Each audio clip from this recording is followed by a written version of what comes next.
Bueno, hola a todos. Mi nombre es Manuel Fira Domínguez. Bienvenido de vuelta a Handoxa. Entramos a la última parte, a la cuarta y última parte, con la presentación de las conclusiones y de todo el aspecto final que redondea este trabajo de investigación sobre las razones que utiliza la Sala Constitucional de la Corte Suprema de Justicia del Paraguay para rechazar in limine las acciones de inconstitucionalidad. Lo primero que les quiero mostrar es la última parte de los resultados, donde en este lugar se puede apreciar lo que nosotros llamamos la jurisprudencia interna de la Corte y lo que llamamos también el fenómeno de lo que lee la Corte Suprema de Justicia. Del lado izquierdo van a encontrar que de los 80 fallos que nosotros estudiamos en total, en 22, o sea, en el 27,50% de los casos, la Corte utiliza en sus argumentos la cita de alguno de los fallos. Y están negritas, ligeramente en negritas, el acuerdo y sentencia 147 del 8 de mayo de 1996, que es el acuerdo por excelencia que rememora las palabras del doctor Óscar Paciel Ocandia, que fue en su momento presidente de la Corte Suprema. Y del otro lado, con la columna derecha, está lo que lee la Corte. Es decir, también de las 80 resoluciones que fuimos analizando a lo largo de este estudio, encontramos que en 13 casos, o sea, en el 16,25% de los casos, la Corte recurre en sus argumentos a la doctrina. Principalmente aparecen las obras del doctor Néstor Pedro Sagüez, en el Compendio de Derecho Procesal Constitucional, que es una obra argentina del año 2011, y en el Derecho Procesal Constitucional como recurso extraordinario también Astrea del 2011. En segundo lugar, pero también de manera muy principal, se cita de manera constante al doctor Elías Guastavino, en su libro El recurso extraordinario de inconstitucionalidad, editorial La Roca de 1992. Cuando la Sala Constitucional de la Corte Paraguaya menciona argumentos doctrinarios, normalmente los menciona a Sagüez y a Guastavino.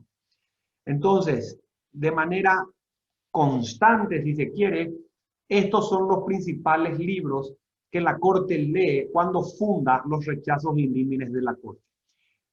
De manera un poquitito más aislada, fue apareciendo Giuseppe Chovenda, fue apareciendo Alsina, apareció una vez Genaro Carrió, apareció el doctor Hernán Casco y apareció el propio ministro César Garay, citándose a sí mismo en algunas obras en casos puntuales por razones procesales, por razones de acciones procesales, donde están los principales, digamos, momentos en términos de ejercicios de acciones, cuando se estaban discutiendo cuestiones presupuestarias de materia del ejercicio de la acción procesal como analogía del ejercicio de una acción en la inconstitucionalidad ante la Corte.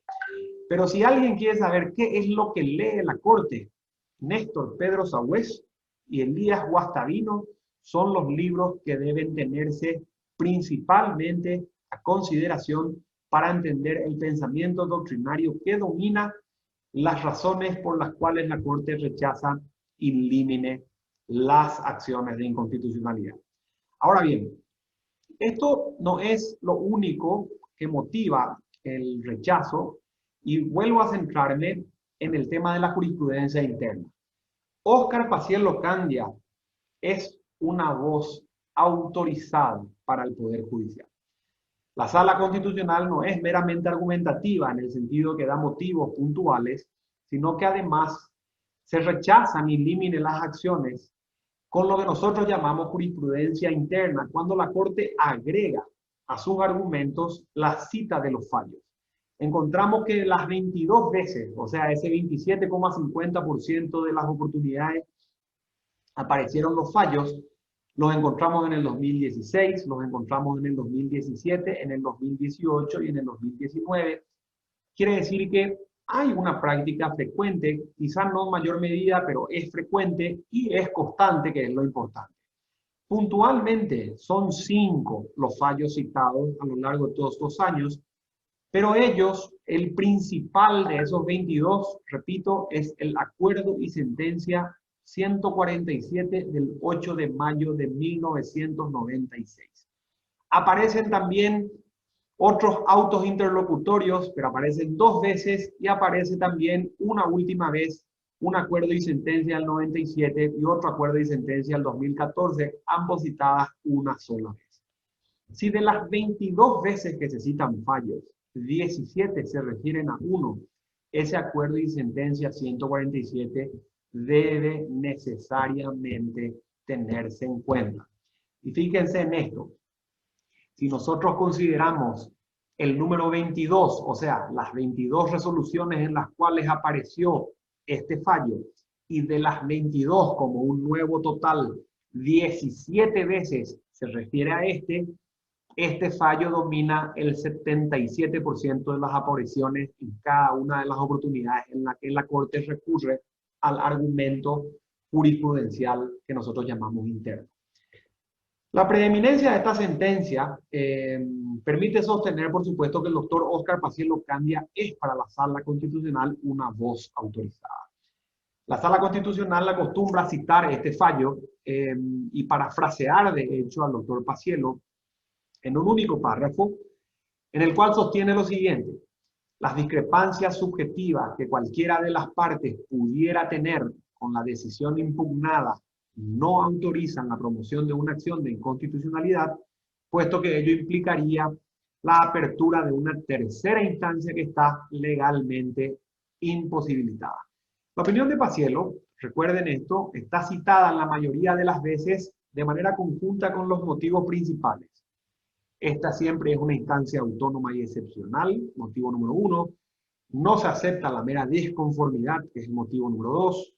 No se acepta la falta de una lesión concreta e irreparable, que es el motivo número 3.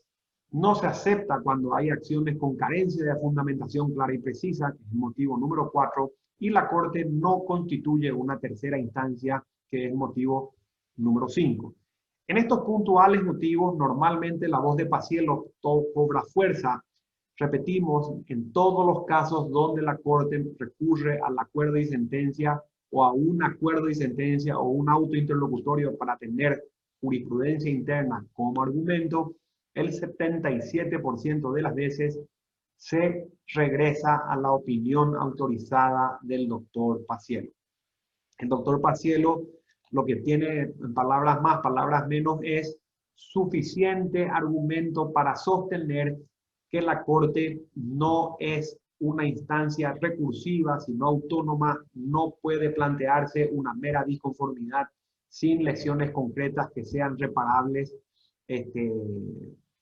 fuera de los campos ordinarios, y por supuesto debe siempre sostenerse para su procedencia una fundamentación clara y precisa, sin que esto constituya una tercera instancia, es decir, exigiendo del abogado y del accionante un trabajo de inferencia que le permita construir su caso, su realidad fáctica en el marco de la demostración de la conculcación de una norma constitucional determinada. El trabajo establecido, por supuesto, menciona cada uno de todos los fallos donde se encuentra la opinión del doctor Paciello, y esto se puede leer con mayor detenimiento, por supuesto, en el trabajo escrito que acompaña este trabajo. Nosotros hicimos, solo para tener, digamos, una mención expresa de esos acuerdos, citas expresas de las razones que a su vez se citan en los diferentes fallos de la Corte analizados, y eso lo pueden encontrar con mayor detenimiento. Pero repito, Óscar Paciello Candia, la voz autorizada para el entendimiento de la jurisprudencia interna que maneja la Sala Constitucional. Ahora bien, no solamente se recurre a la jurisprudencia, también se recurre, como decíamos recién, a argumentos doctrinarios.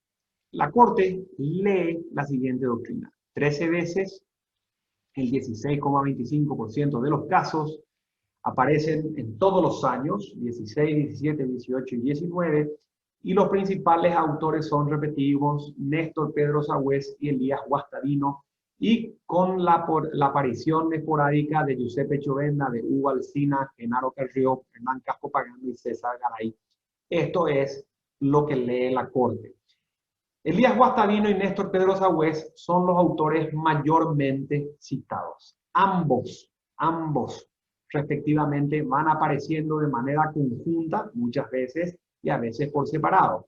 Pero las obras de los dos son las que más se utilizan para sostener estos temas. Van de la mano con los motivos 1, 2, 3, 5, 6, 7, 8 y 13 de los diferentes motivos que aparecen en el trabajo escrito y que fuimos mencionando en la tercera parte de esta exposición verbal.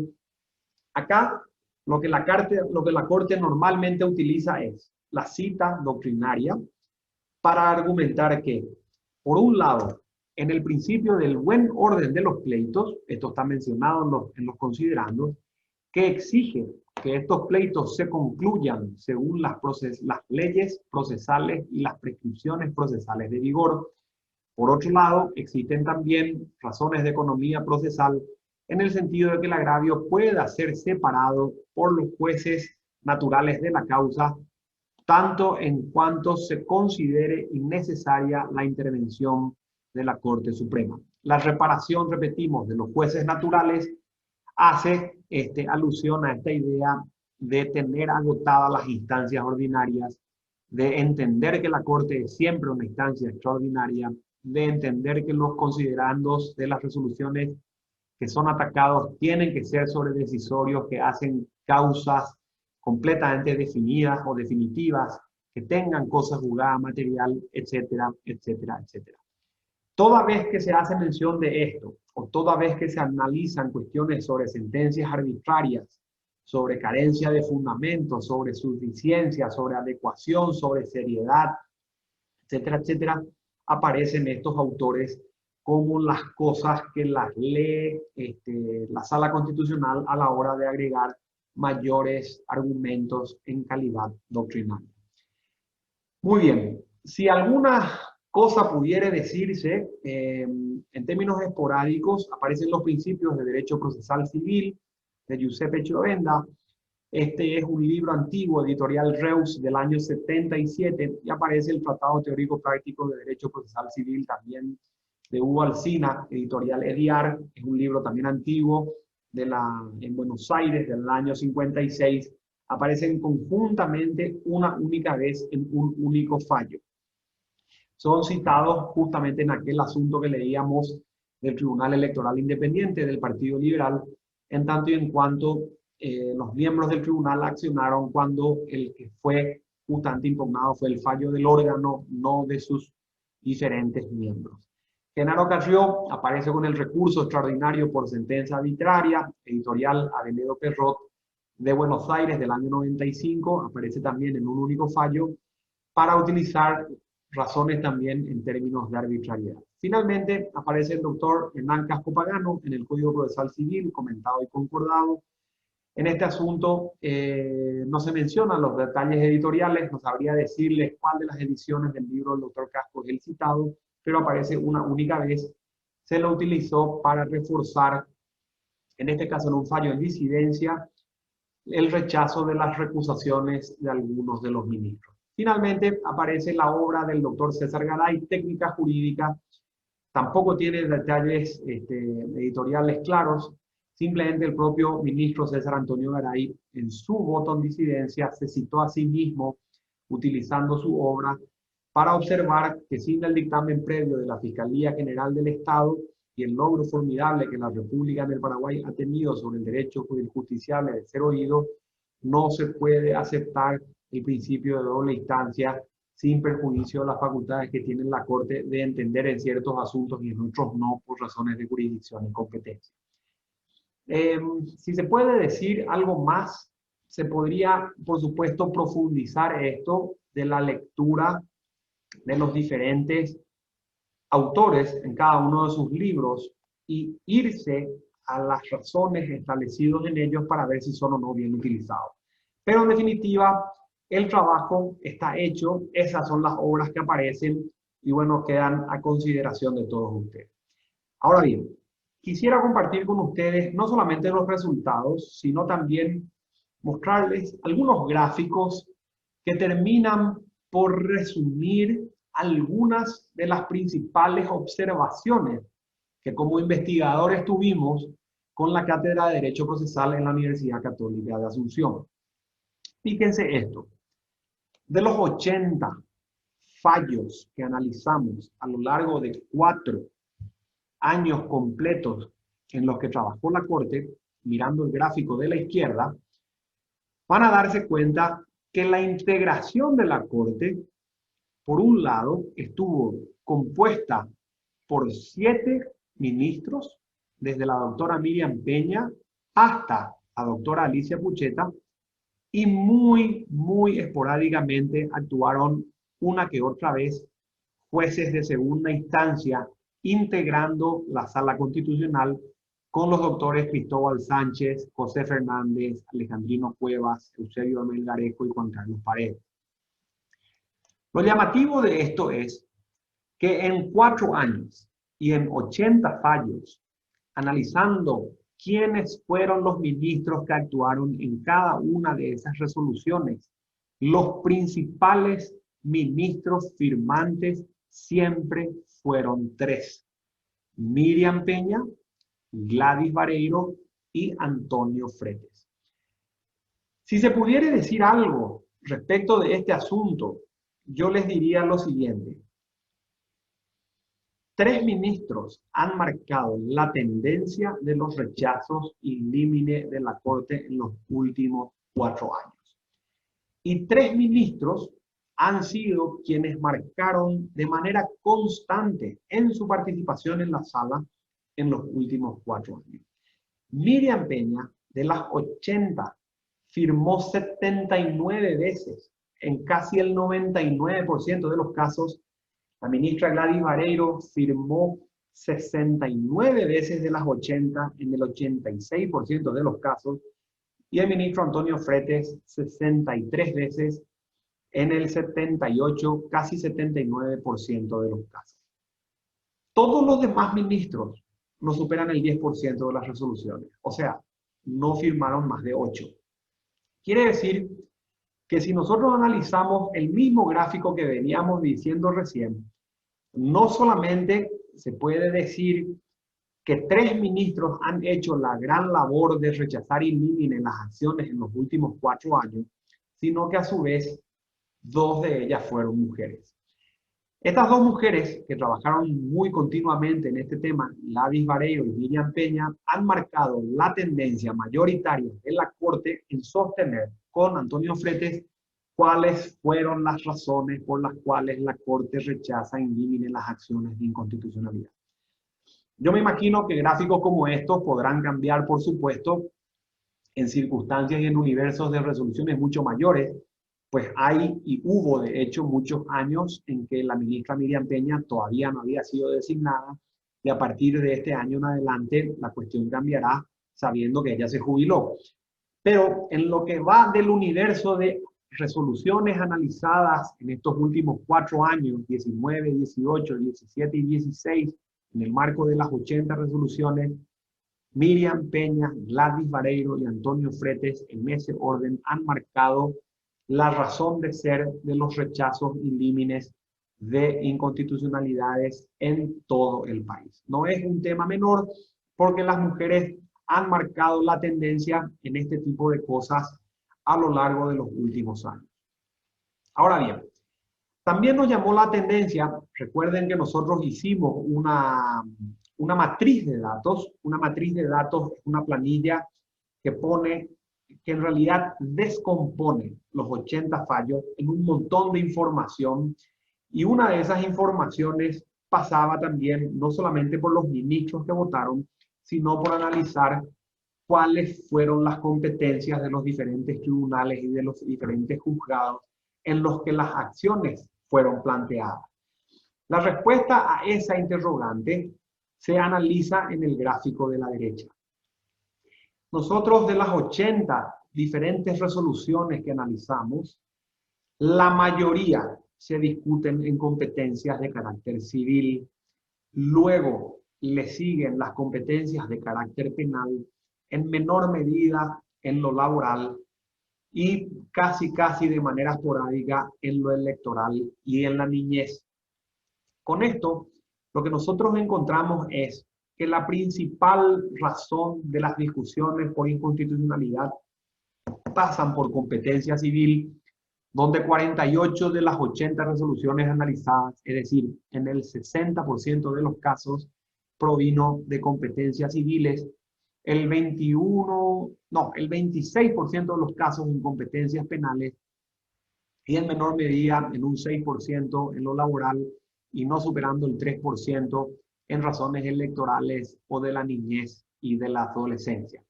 Estos gráficos son para mi gusto bastante importantes porque las grandes discusiones se dan siempre en el marco de las cuestiones civiles y además en trabajos anteriores que habíamos realizado nosotros cuando hicimos los comentarios al código, habíamos analizado que el inmenso número de causas que recibe el Poder Judicial todos los años, la mitad, por no decir un poco más de la mitad, tienen que ver en discusiones civiles.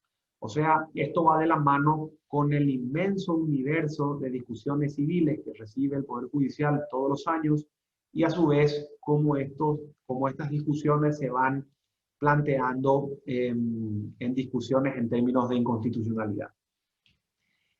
Estos gráficos que ven a continuación me parecieron también relevantes traerlos a colación de algunas de las observaciones que encontramos con los alumnos de cuarto curso cuando hacíamos este estudio. Resulta que, sin perjuicio de que esto pueda ser civil, penal, sin perjuicio de que el proceso pueda ser ordinario, ejecutivo, que pueda ser una acción real o personal, que tenga juzgada material o formal, etc.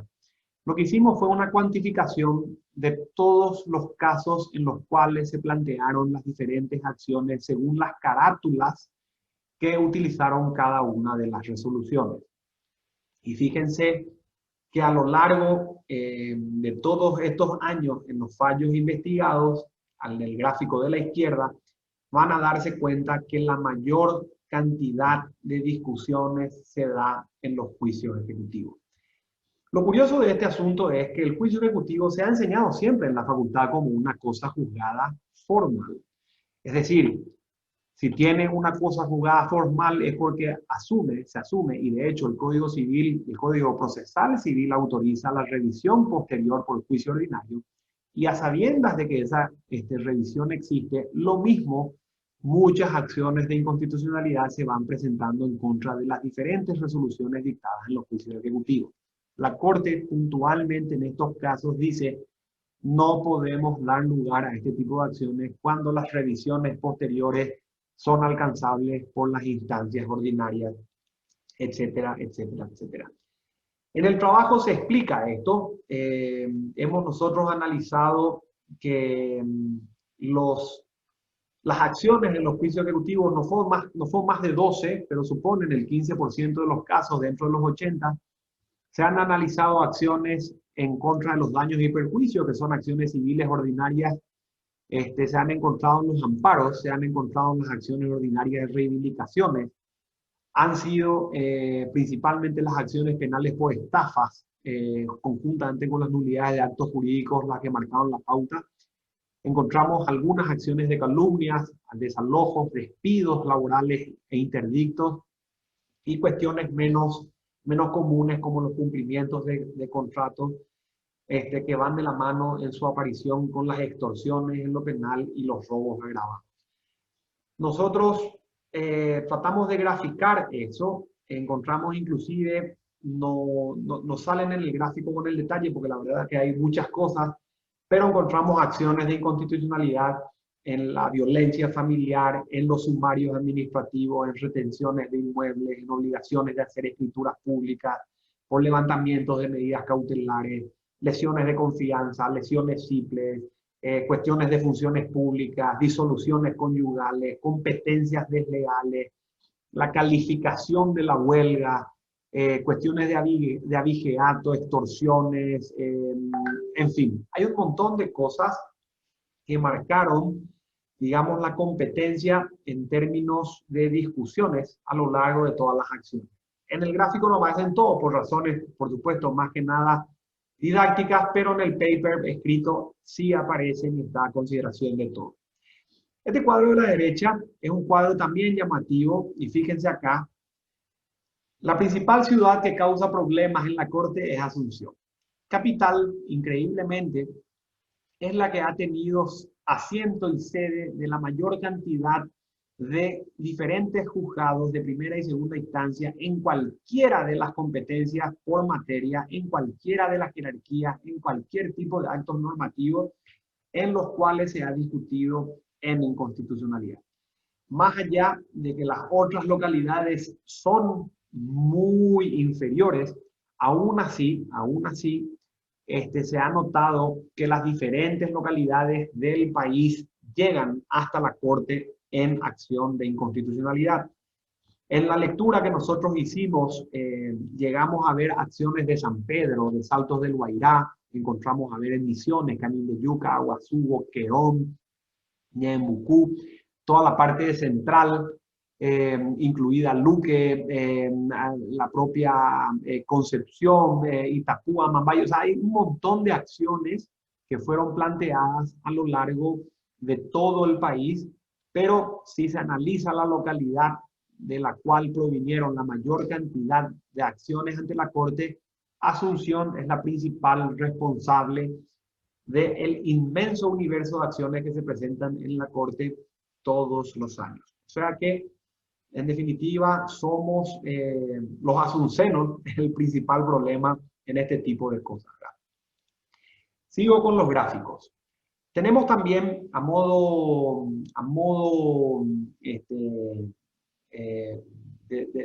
casi de clausura de las pequeñas primeras observaciones que hacemos en este tema, dos cosas que creo que son muy reveladoras. Primero, casi no hay, vimos un solo caso, analizando los gráficos de la izquierda, una sola acción de inconstitucionalidad en contra de una ley. Y al ser la ley la única norma de carácter general, es la única acción imprescriptible. Todos los demás actos normativos que fueron impugnados o contra los cuales se accionó en inconstitucionalidad son particulares. No solamente es llamativo que sean particulares, no estamos hablando de discusiones sobre decretos, sobre otro tipo de actos normativos en general, sino que estamos hablando de resoluciones judiciales en su prácticamente totalidad. Esa resolución que aparece como el número 1 acá chiquitito es el caso del Tribunal Superior Electoral del Partido Liberal, pero se han planteado acciones incluso contra una providencia, como se puede ver aquí, contra acuerdos y sentencias y contra autos interlocutorios. No entramos en el nivel de análisis que nos permita determinar si los autos interlocutorios actuaron o no con la fuerza de una sentencia definitiva. Pero sí se puede analizar en cada uno de los casos y se puede analizar en cada una de las resoluciones que la mayor cantidad de actos son necesariamente jurisdiccionales. Si se suman los autos interlocutorios a los acuerdos y sentencias, estamos hablando de 75 resoluciones de los 80 en la totalidad de los casos discutidos. Es muchísimo, realmente muchísimo. Quiere decir que se está realmente poblando la sala constitucional de la Corte con impugnaciones en inconstitucionalidad en actos normativos de este tenor. Ahora bien, el gráfico de la derecha es un gráfico que dice mucho no para quien realmente litiga, en el caso de los abogados, sino que dice mucho para la Corte, en el sentido de que la Corte es la que está resolviendo estos asuntos. Los abogados lo que podemos ver con esto es, y la curva es necesariamente ascendente, es el aumento de la morosidad, y la Corte puede ver también el aumento de su morosidad. Pero a su vez, este gráfico muestra también la inflación de las acciones. Cada vez se acciona más. Estos dos números que tienen en pantalla lo que marcan es con el dígito de la izquierda, el año, y con el dígito de la derecha, la cantidad de días corridos que existe entre la fecha de la resolución impugnada y la fecha de la resolución que rechaza in limine. A modo de ejemplo, si nosotros tenemos un auto interlocutorio del 30 de agosto del 2020 y la inconstitucionalidad se resuelve el 30 de septiembre del 2020, entre una y otra hay 30 días. El dígito sería 2020, 2 puntos, 30 días. Lo mismo se hace acá. Lo que nosotros hicimos es, para tener una leve idea de la duración de los trámites para obtener los rechazos, es tratar de graficar cómo puede hacerse utilizando fechas que nos sirvan de parámetros. En el año 2016, que es el primero de los gráficos, nosotros encontramos que el trámite más corto, o sea, de lo que encontramos, por supuesto, duró 66 días. La Corte tomó 2 meses en rechazar in limine una acción, en ese año, en el 2016. Pero el más largo le tomó 1.193 días. O sea, más de 3 años.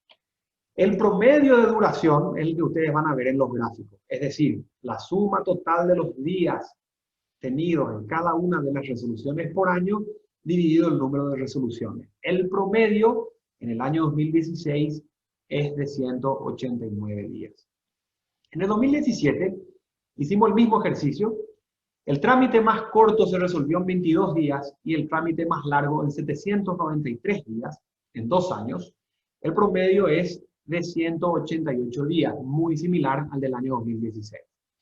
En el 2018, el trámite más corto duró 79 días, son 2 meses y medio, y el más largo, 884 días, son casi 3 años. El promedio sí subió de manera exponencial a 234 días. Es decir, de 189 y 188, que es un promedio de 6 meses, pasamos a 234, que es un promedio de 8 meses. Se enlenteció 2 meses el trámite de duración para los rechazos in limine en el 2018. Y en el 2019, el análisis similar, nos encontramos la más corta de las resoluciones que se obtuvo en 24 días, menos de un mes, y la más larga en 1.073 días, es decir, en más de 3 años. El promedio de vuelta pega un salto muy grande de 344 días, es decir, el promedio saltó no de 6 a 8, sino de 8 a casi 12 meses, que es lo que le toma a la Corte resolver estos asuntos. Nobleza intelectual obliga.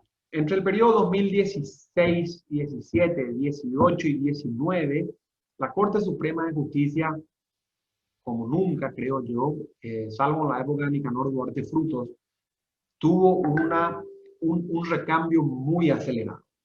Por un lado, ministros que llegaron a la edad de jubilación, y por otro lado, ministros que fueron removidos de sus cargos por juicios políticos. Las acefalías, por un lado, hasta conseguir la plena integración de la Corte, por otro lado, habrán afectado sin duda alguna la morosidad de la Sala Constitucional de la Corte. Entonces, habría que ver cómo estos números se mueven en una sala plenamente constituida como la que tenemos ahora, o cómo se movió en años anteriores al 16, cuando este tipo de cosas no ocurrían. Aún así, es un indicador muy relevante que le permite a quien estudia estos temas tener varias observaciones. Primero, el crecimiento de la morosidad, la curva de los días promedio. Segundo, la inmensa disparidad que existe entre una resolución que se toma 22 días para rechazarse y otra que toma casi 1.200 días. No tiene sentido, honestamente, no tiene sentido que eso se dé. Este estudio, por supuesto, no analiza las particularidades de cada caso, no encuentra problemas de integración, no encuentra problemas de aceptación, no analiza problemas de notificación, no analiza recusaciones, no analiza cambio de abogados, no analiza nada de ese tipo de cosas que futuras investigaciones podrían hacerlo. Pero, en definitiva, es un indicador muy interesante para tener en cuenta en el mejoramiento de la, ¿cómo se llama? Del funcionamiento de la sala constitucional. Antes de terminar en las conclusiones, nos llamó la atención una observación que nos hizo el doctor Juan Carlos Mendonca Bonet diciendo esto: en los 80 fallos que se analizaron durante los 4 años, la Corte nunca aludió a una cuestión no justiciable. Es increíble cómo entre los diferentes motivos que se fueron viendo a lo largo del trabajo, en ningún momento se alude la cuestión no justiciable. En estas conclusiones aparece como el número 5, pero en el trabajo se menciona a continuación de los gráficos y se ve inclusive que hay un montón de actuaciones que tampoco se especifican si fueron producto de excepciones de inconstitucionalidad como manda el Código Procesal Civil. Lo que sí es que entendemos nosotros que este trabajo, primero que nada, cumple con los objetivos. Creemos que la metodología explicada en la primera parte de este trabajo le permite a cualquier lector del trabajo y a cualquier observador de esto que les estoy diciendo hacer el mismo ejercicio intelectual que hicimos nosotros para obtener los mismos resultados que les estoy presentando. Si eso es así, quiere decir que la rigurosidad de la metodología es buena, quiere decir que la rigurosidad permite presentarles un trabajo serio y quiere decir que si hay errores me los pueden mostrar y se pueden corregir dándole aún mayor seriedad al trabajo que aquí se expone. De la lectura de todos estos diferentes aspectos que fuimos viendo, que nosotros llamamos razones, queda claro que la Corte utiliza razones de forma y hacemos la mención en rojo, razones de fondo. El Código Procesal Civil, por un lado, y la Ley Orgánica de la Corte Suprema de Justicia, por otro lado, no refieren y no autorizan a que la Corte emita opiniones del fondo. De hecho, el rechazo in limine supone un rechazo liminar, un rechazo antes del comienzo, es decir, antes de analizar el fondo de la cuestión. Pero cuando la Corte se expresa haciendo mención a lo que dicen o hacen los jueces, sus criterios de interpretación, su lógica, su sana crítica, su leal saber y entender, que no existen criterios antojadizos, que no existen visos de arbitrariedad, que se utiliza la sana crítica, que se utiliza el derecho a la defensa, que se respeta el debido proceso, que se maneja dentro del marco de leyes procedimentales, etcétera, etcétera, la Corte necesariamente está entrando en razones de fondo. Creemos que la composición de los ministros necesariamente afecta el funcionamiento institucional de la Corte. ¿Qué significa esto? La Corte Suprema cambia en su composición y con eso cambia la visión que tiene la Corte. Se vio con la entrada de la doctora Miriam Peña y se ve con la entrada del doctor Eugenio Jiménez Rolón. Creemos que un análisis de un pasado un poquitito más remoto, del 2015 hacia atrás, inclusive nos va a mostrar una visión distinta a la Corte que tenemos vigente el día de hoy. Entonces, el funcionamiento institucional de la Corte está directamente vinculado a las personas físicas que lo componen. Eso se ve no solamente en los fallos, sino que se ve en la manera en que se expresan esos fallos y se ve a su vez en la manera en que se constituyen las mayorías en dichos fallos. También nos parece importante mencionar que la redacción de los motivos es completamente estandarizada. Este tema, si se puede reducir de una manera como un cliché, las frases que se dan a lo largo de los considerandos en los diferentes fallos que estuvimos analizando, se repiten textual y literalmente. Nuestro análisis, que no es otra cosa que el rescate y la paráfrasis puntual de lo que se menciona en los considerandos, muestra eso. Quiere decir que o los mismos ministros recurren a mismos modelos, o diferentes ministros recurren a mismos modelos, o unos u otros ministros recurren a los mismos relatores, o los mismos o diferentes relatores recurren a los mismos modelos. Lo que sí es que cualquiera sea la causa, los diferentes motivos que se dan en los diferentes casos de rechazos y límites tienen la cita textual idéntica en casi la totalidad de los fallos. Este es un tema relevante porque podría considerarse un defecto, por lo que mencionamos recién, no hay un estudio, si se quiere, profundo, etcétera, pero podría considerarse una virtud desde el punto de vista de la seguridad jurídica, si es que así se considera, sabiendo que esto tiene que hacerse así. Si eso se hace así, el abogado puede, corrigiendo los errores, el abogado puede, cumpliendo con los presupuestos procesales y de fondo que se analizaron, sostener que la Corte está rechazando sin razón su acción cuando en otras acciones, con las mismas razones, no fueron rechazadas.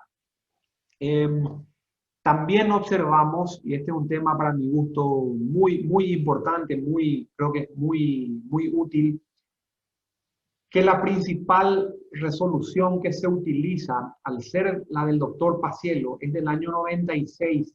Nosotros tenemos, en el momento en que les hablo ahora, en el 2020, tenemos 24 años de distancia entre la resolución que se cita y la resolución que rechaza.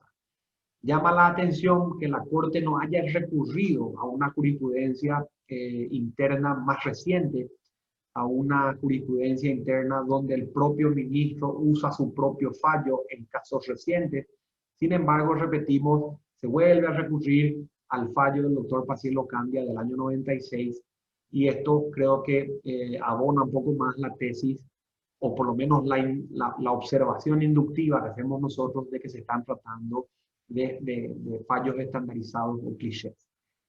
También nos llama la atención el tema del aspecto de qué es lo que lee la Corte. Nosotros tenemos las citas de Sagüez, tenemos las citas de Guastavino, como las principales obras citadas de manera doctrinaria en los rechazos y límites. Sin embargo, no existe un solo autor nacional en términos de arbitrariedades o en términos de recursos extraordinarios citados. No aparece ninguno de los constitucionalistas nacionales, y tenemos muchos, y tenemos obras escritas de muchos, más de uno convencionales constituyentes, más de uno con obras que de alguna u otra manera comentan ciertos aspectos de la Constitución y no se utilizan sus opiniones. Entonces, realmente llama la atención que la Corte no recurra a la opinión autorizada de autores nacionales. Para terminar, entre las conclusiones de este trabajo, por supuesto, esta es una obra abierta, esta es una obra inconclusa, esta es una obra necesariamente que no termina. Como antelación, les cuento, mientras se hace la presentación de este trabajo en el 2020, mientras les hablo, lo que yo les cuento acá y la publicación que tienen ustedes a su disposición hoy es producto de una investigación iniciada en el 2019. Pero mientras hacemos esto, ya se está investigando en el 2020 lo que va a ser una nueva publicación de trabajos mayores para el 2021. Si todo sale bien, el proceso de publicación de esta obra va a darse con la editorial jurídica La Ley Paraguaya, dentro del marco de una colección de publicaciones cortas, eso es por un lado, y por otro lado, este trabajo apunta a no quedarse en 80 resoluciones, sino va a saltar a 200 resoluciones, y no quedarse en un periodo de 4 años, va a saltar a un periodo de 10 años, desde el 2015 hasta el 2010. Con los alumnos de cuarto curso de la Facultad de Derecho de la Universidad Católica de Asunción, con el apoyo de Endoxa como un centro de formación académica alternativo, nosotros vamos a trabajar en la recopilación de 120 fallos más que se suman a esto, un trabajo escrito, matrizado de vuelta que se sumaría a esto, dándole una segunda parte con una publicación prevista para para el 2021. El primer borrador va a estar listo, si todo sale bien, entre febrero y marzo del año que viene. La puesta a consideración de los pares y de los institutos especializados también, para después trabajar en un proceso de publicación que saque la segunda parte de la nueva investigación y, si se puede, una tercera parte que aglutine el universo total de resoluciones analizadas. Creemos que 200 fallos analizados en un periodo de 10 años ininterrumpidos de la Corte, con una cuota, por supuesto, de azar en la recopilación de los fallos, con una catalogación seria como se ha hecho, con una matriz de datos que permite hacer un análisis muy puntilloso de sus contenidos, le va a dar al foro, al mundo de la abogacía nacional, una herramienta de uso sin precedentes.